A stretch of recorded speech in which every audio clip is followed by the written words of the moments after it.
latest book, partially titled Every Day is Sunday, veteran New York Times business and NFL reporter Ken Belson dives deep into how Roger Goodell, Jerry Jones, and Patriots owner Robert Kraft turned the league into a profitable cultural phenomenon. And I spoke with him about his new book, and he explains some of the similarities that he discovered between the owners while writing it.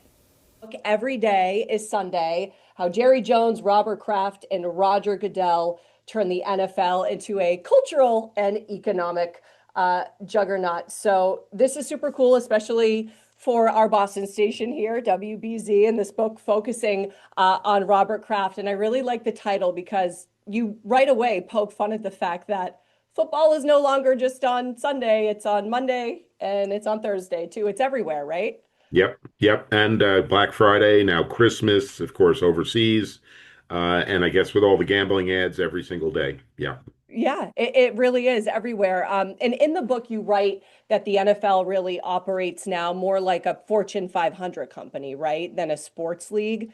Um, I guess when did you realize that this was bigger than football? This was about something more than that.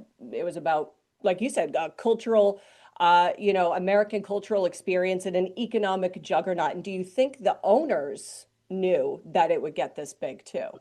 I don't think they realized it would be as big as this. There's owners. There's Shad Khan was quoted in the book. He owns the Jacksonville Jaguars. He met Jerry Jones in 2007 before he bought the Jaguars, and Jerry said, "Mark my words, the teams will be worth $1 billion with a B."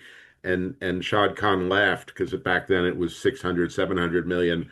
Well, guess what? Jerry Jones's team is now worth 10 billion. The Patriots are somewhere around 9.5 billion. So yeah, it's accelerated. And I guess the turning point was when Roger Goodell became commissioner in 2006. He built off of the financial foundation that was already there and really kind of turned the narrative into more of a media company. So you had NFL Network, you had Thursday night football was added. The draft became a road show, which has been very successful for the league, and now cities are lining up to host the draft. My favorite, you think about this, the season ends with the Super Bowl, right? Okay, Patriots are going to mostly play in the Super Bowl, or did anyway. And then you roll right into the combine and there's programming. And then you roll right out of that into free agency. And then you roll right into the draft. And then my all-time favorite was only a couple of years now, primetime viewing for the schedule announcement. Hmm. So they are trying to make themselves a 365 a day a year league. And even though they only play in one quarter of the calendar. How do you think the league would be different today if it weren't for these three powerhouses? I mean, if they had not taken the steps that they did or had the personalities that they had, how would it be different? Yeah, I think the league probably would get to where it is, not in this pace or speed. There's a great quote in the book from Carmen Policy. He's the old president of the of San Francisco 49ers. He said, Jerry Jones taught us how to sell. Okay, he taught us what the league was really worth. Now he dreams big, Jerry Jones, and he's got ideas for how to market. He often steps on other people's toes doing it. As he likes to say, I like to put that Cowboys peanut butter on everything. He's branding everything that's not stapled down, and even the stapled down stuff, he'll brand that too. So he taught the NFL owners, some of whom came kicking and screaming. The old school owners who inherited their teams, they didn't see the need for this, but both Jerry and Robert Kraft went heavily into debt to buy their teams, and they needed the money. They needed the revenue to pay off their loans, and so they developed a Patriot Place around Foxborough Hmm. for an additional source of income. Jerry Jones with the Star, which is his new development, the training facility. So they really thought out of the box, partly out of necessity, and partly because they knew they had a winning source of content, NFL football. You talk about how Jerry Jones and Robert Kraft play really different roles in this book. So as you said, Jerry Jones is the guy who is like the showman. He's out there. And then Robert Kraft kind of moves more behind the scenes and is more of a strategist. So if you can talk a little bit more about that. Yeah, absolutely. It's interesting. As I wrote the book, I actually saw a lot of similarities. They both grew up with sort of modest roots. Both their dads were small businessmen. They both were interested in sports and sports franchises from an early age. and both had early stumbles in sports team ownership and so forth. But Jerry is very much the dreamer. If it was a circus, he'd be the trapeze artist. You know, he's constantly flying in the air and doing moves and stuff like that and trying to stick the landing. Robert isn't necessarily that guy, but he one of his strengths is finding a middle ground, a way to take three or four ideas and make it one, and then also to make the other side feel like they're getting something out of it. So it's a different approach. You know, Jerry would love to run auctions and double and triple money. Robert also understands, let's leave a little money on the table. We have quote unquote partners here. We don't want to bleed them dry. So they come at it from different angles, and I think in a lot of ways they complement each other. Sure, yeah, having those two different perspectives and personalities. Um, who do you see taking over their positions post-retirement? Because, Goodell, Kraft, they both have sons now who are in high positions. Yeah. So both Jerry and Robert, another thing they did was their kids were involved in the running of the team from the outset. Stephen Jones, Charlotte Jones, and Jonathan Kraft, obviously. All of them will take over for their dads when the time comes. They're both in their 80s now, so they've seen their best days probably. But in terms of the league itself, I think Jonathan Kraft will remain very influential, and Stephen Jones will. I think Clark Hunt in Kansas City is one of those sort of stalwart owners. John Mara, although he's in his 70s now, is still very influential, and Art Rooney in Pittsburgh. But then you have several new owners, which is sort of the NFL 3.0, if you want to call it that. The guys who came from financial backgrounds came in as billionaires. Josh Harris in Washington came from the private equity world. Jimmy Haslam in Cleveland. Greg Penner, the now owner of the Denver Broncos.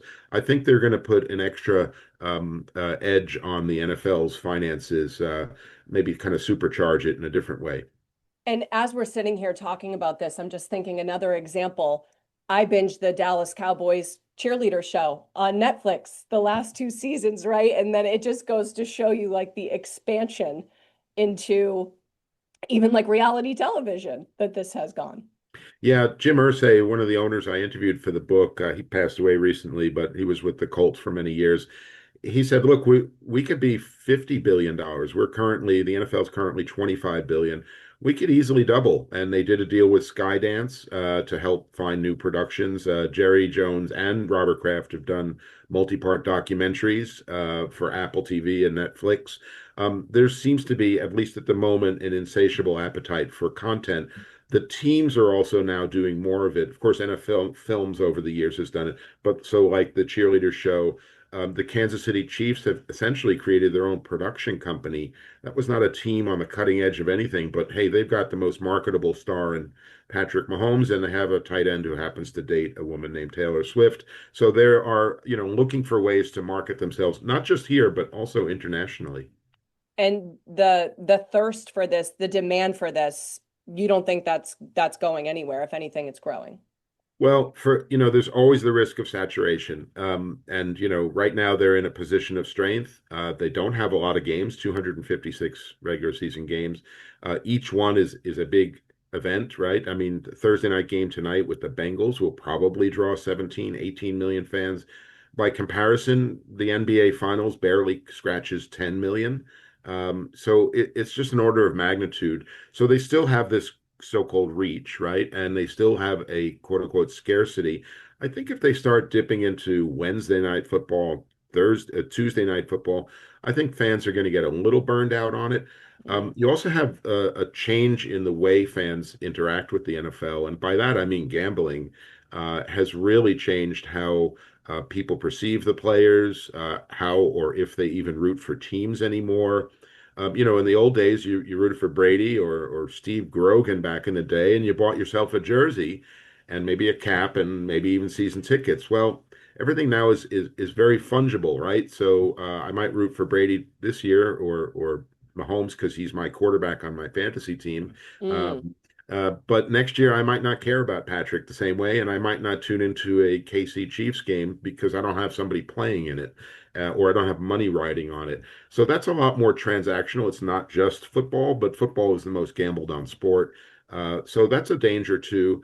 And then really you have the demographics of America. You just have a slowing birth rate, fewer kids coming up playing the sport. You have the concussion worries. So there's a lot of red flags out there that the NFL has to be mindful of.